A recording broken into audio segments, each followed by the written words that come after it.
Delineation is a fool's errand. Welcome to Just Your Thoughts. The idea of FBA delineation from the Caribbean and African diaspora, in my opinion, is a fool's errand. I find it deeply troubling that there are some brothers and sisters within the Black American community who express more disdain and hostility towards people who look just like them, people who share the same skin color, often the same surnames, and ultimately the same African ancestry, simply because they come from the Caribbean or the African diaspora. Let me be clear, I am not talking about all Black Americans. I'm speaking about a vocal segment of people who have embraced the banner of FBA, Foundational Black Americans. They do not represent all Black Americans, and I know many Black Americans reject this ideology of division.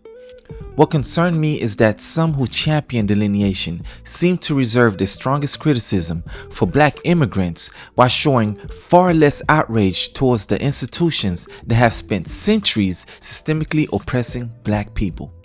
Some have even praised institutions like ICE when those institutions target Black and brown immigrants from the Caribbean and Africa. That is difficult for me to understand. As a Haitian American, I've watched this political climate unfold. Through platforms like Meta, TikTok, and YouTube, I've seen an alarming amount of unprovoked hostility directed towards Haitians and other members of the Caribbean and African diaspora. I've read comments saying, "Go fix your own shithole country." That language isn't new. It's the same language made famous by President Donald Trump. Hearing Black people repeat it towards other Black people is heartbreaking. And because these voices are often the loudest online, for many of us, this become our first impression of the FBA movement. The stated goal is delineation, to draw a line separating Black Americans from Black people of the Caribbean and African diaspora. But I have to ask, is delineation even possible? What is there to gain from separation when history tells us our struggle have always been connected? Throughout American history, people of Caribbean heritage have stood shoulder to shoulder with Black Americans in the fight against slavery, segregation, and systemic racism. Many sacrificed everything, including their lives, for the freedom of Black Americans. So if delineation is the goal, where exactly do we draw the line? Do we delineate from Denmark Vesey, born in St. Thomas, who organized one of the most significant planned slave uprisings in American history? Do we separate ourselves from Malcolm X, whose mother was from Grenada? Would Malcolm X have embraced this philosophy of separation? I don't think so. Do we reject Stokely Carmichael, born in Trinidad, who marched alongside Dr. Martin Luther King Jr. and became one of the most influential voices of the civil rights movement? Do we erase Shirley Chisholm, the first Black woman elected to Congress, whose father was from Guyana and whose mother was from Barbados?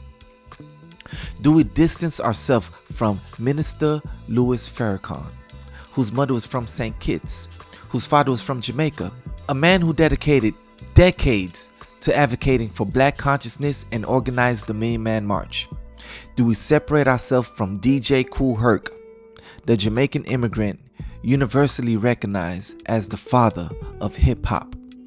Our history are not parallel. They are intertwined. They are inseparable. This is why I believe delineation serves the interests of those who have always benefited from Black division. For centuries, oppressive systems have relied on one strategy above all else. That's divide and conquer. Why would we voluntarily continue a strategy that has always been used against us? The reality is that most Black Americans do not embrace this ideology. Many identify with Pan-African principles. They recognize that our roots trace back to Africa, and they understand that anti-Black racism is not simply an American issue, it is a global one. And let's be practical.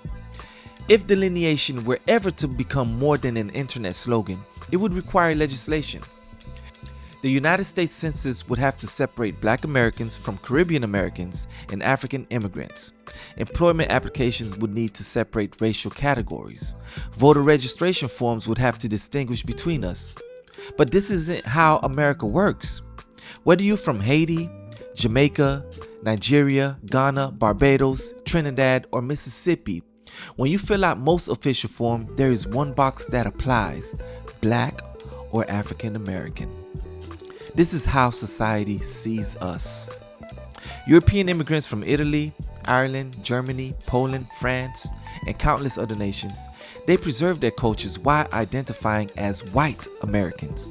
Likewise, Caribbean people come to America, maintain their unique culture, and identify with the broader Black American community. That shouldn't be controversial.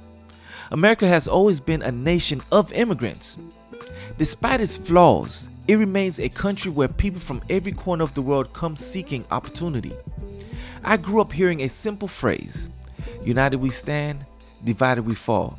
And the older I've become, the more I understand the wisdom of those words. Unity has always been our greatest strength. Division has always been our greatest vulnerability. Anti-Black racism thrives when we fight each other instead of confronting the systems that profit from our division. And while we're arguing about who is Black enough, those systems continue operating exactly as they always have. My message is simple. We don't have to erase individual identities. A Haitian can probably be Haitian, just like I am. A Jamaican can probably be Jamaican.